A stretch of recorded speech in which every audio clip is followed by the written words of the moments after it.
They rent some cars, and then we got on a boat, and then we took a bus, and Mark Ensminger, after all of that, looked at his watch and he said, 36 hours later, here we are. It was a long, long trip together, but it was wonderful. And we ate, and we were satisfied. So this morning, I'm going to invite 4 people, as we're going to have a few pictures coming up. We might have a few technical difficulties, but we're going to have a slideshow here of about 100 pictures going as 4 of these people come forward and they prepared a few notes on their time. 5 people. All right, 5 people are going to come forward. So first, let me introduce Judy, who was one of our youth attendants.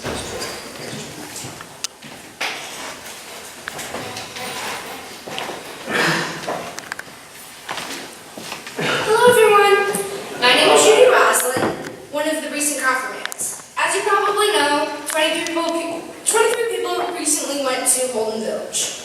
We left on a Tuesday morning, and our flight took off at 6 a.m. 6 a.m. It was quite the pilgrimage with 2 flights, 2 car rides, a ferry, and a bus ride up the mountain. I really enjoyed our trip, with plenty of things to do, or not to do. One of the cool things was that this schedule was very free and loose. You could do whatever you really wanted, and the only things you had to do were meals. And you didn't even have to do those. There was always bread, cereal, and fruit set out to eat. There were many things to do, such as classes, Bible studies, and hikes. I really shined down in the craft cave, and I really took to weaving down there. I made something while I was there, and I seem to have forgot it. So I really enjoyed being down there, and God showed me a new gift, and I learned that God is with us, even in our simple, practical lives. I'm happy I decided to go down to the craft cave, and I have plenty of new stories to tell when I'm around people now. Now, how to figure out how to tell my father that I want a loom and to turn his man cave into a loom room.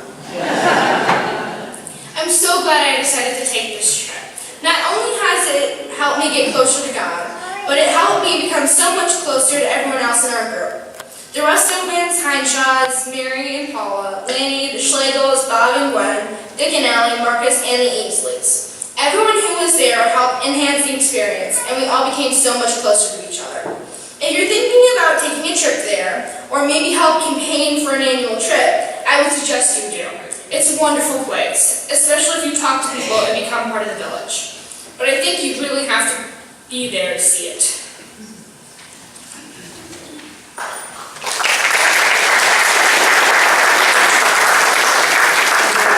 Paula, there we are. Paula, can you go next? Wonderful. There's a story behind this t-shirt. A little bit of a story, mostly because it was on a 40% off table. And a lot of my friends would say, "Ooh, you may never come back. Look at all those jobs on the website." And so Marcus was a maverick. Ask him what it is. I don't even know for sure. But first of all, I want to thank Marcus, and I want to thank all of Redeemer for allowing me the opportunity to visit a place that I've always kind of wondered about and held up as sort of a uniquely special, undoubtedly beautiful, but kind of an out there spot to visit.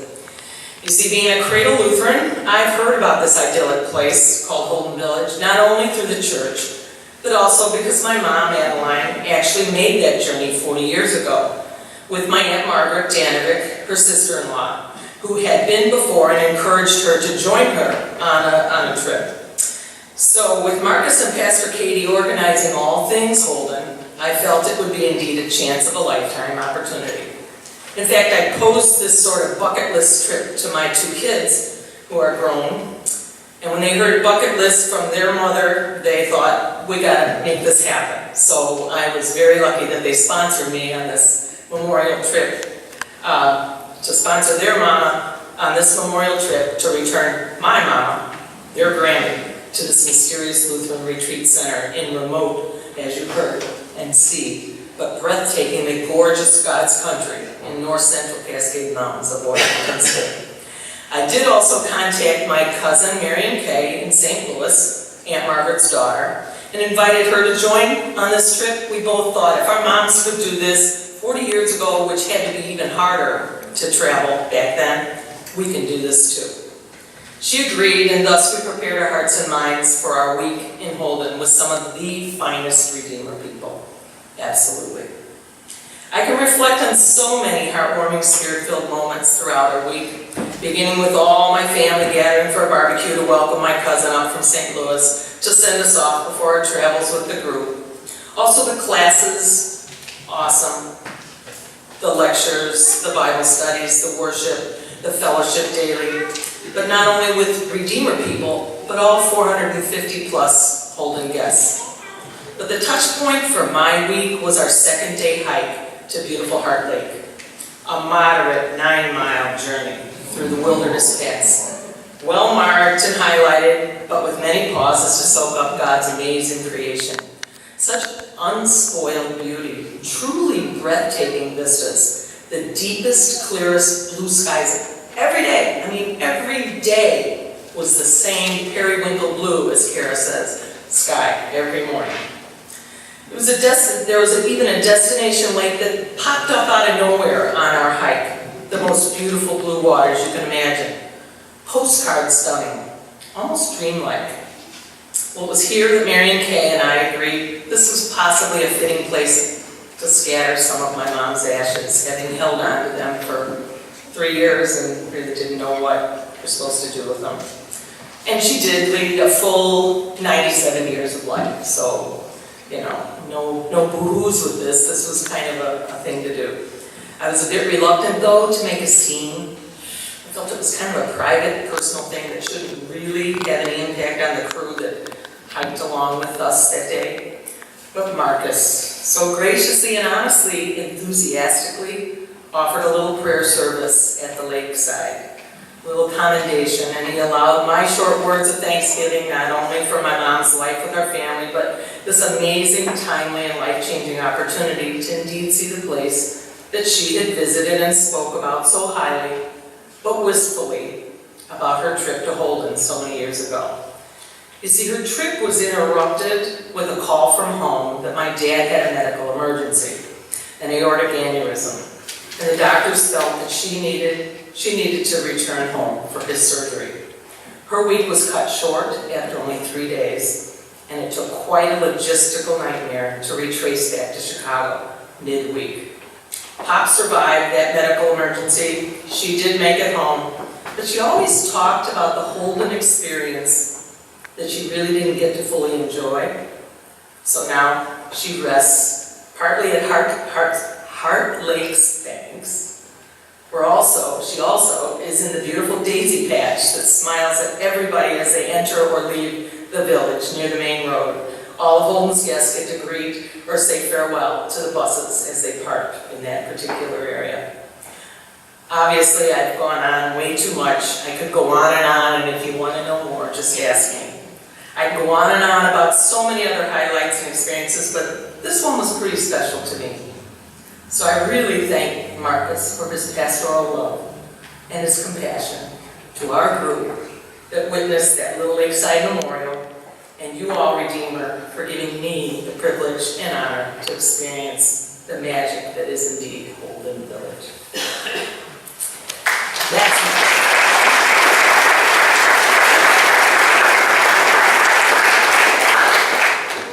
Lady Wilson, are you? Lady Wilson, say a few words.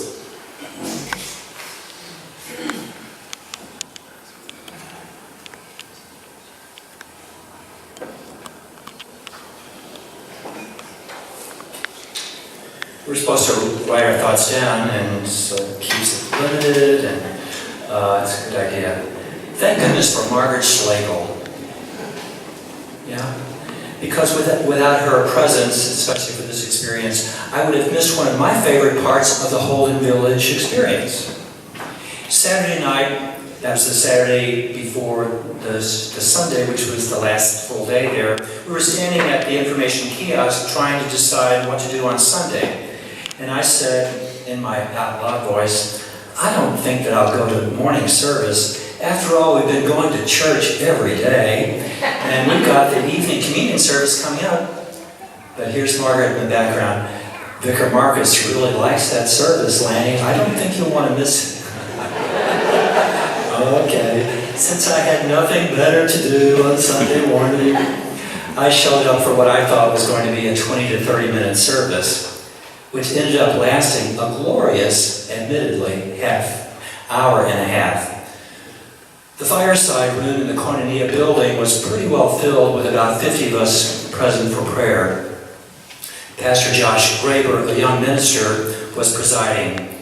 The readings included the parable about the pearl of great price, you know, the one where the merchant, upon finding a unique and beautiful pearl, sold all that he had and bought it. Father Graber said that this parable always reminded him of a supernatural experience that he had had once upon a time. But then completed the service saying nothing about that experience. As the 30-minute service was ending, I said, hey, wait a minute, Pastor. How about that supernatural experience? You're not going to leave us hanging, are you? His answer was kind of like what I'm going to tell you here in just a minute. Well, we have a prayer service following this, and the story will take some time. So if anyone wants to stay afterwards, I'll be happy to share it.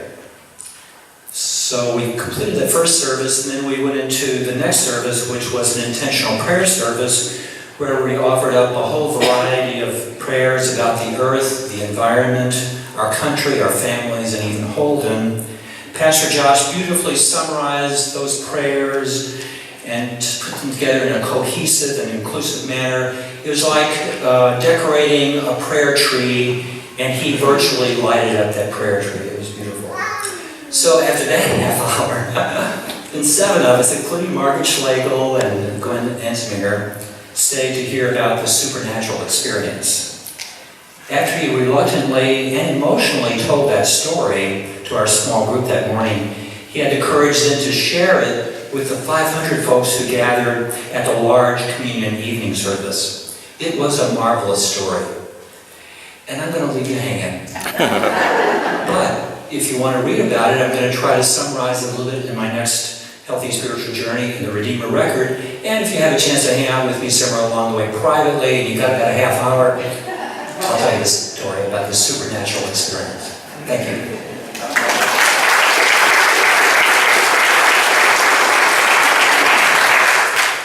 And finally, we're going to have the Rustovin crew, come up and share their reflection.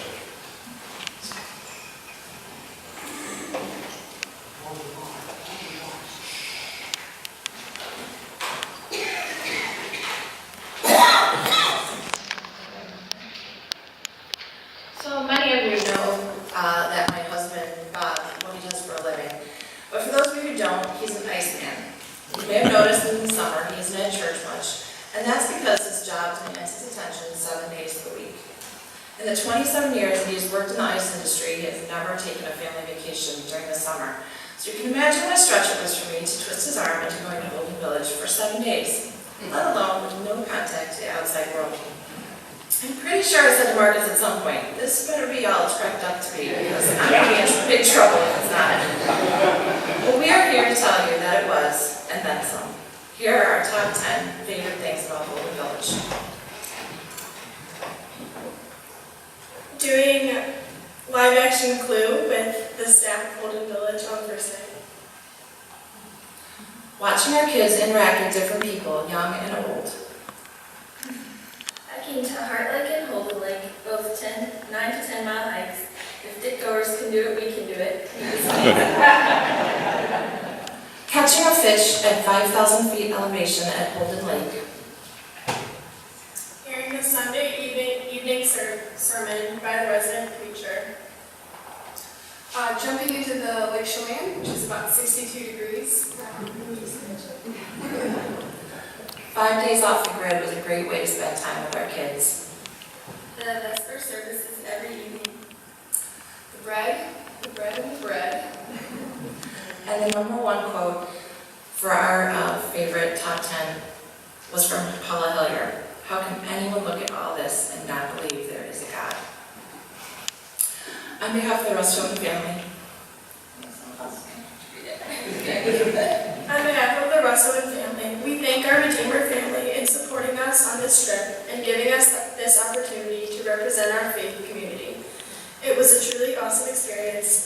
that someday, if you get the chance, that you will too experience God's love in a place as special as Holden Village.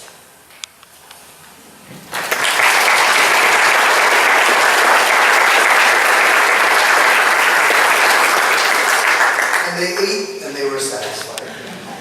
It was a wonderful, wonderful trip, which could not have happened without an endowment grant from Redeemer and fundraising that took place thanks to Trish.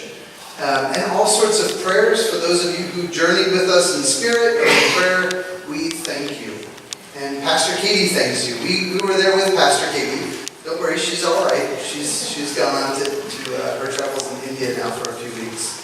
But on behalf of the 23 of us who went, thank you, Redeemer, for supporting us always. With that, we'll continue with our service.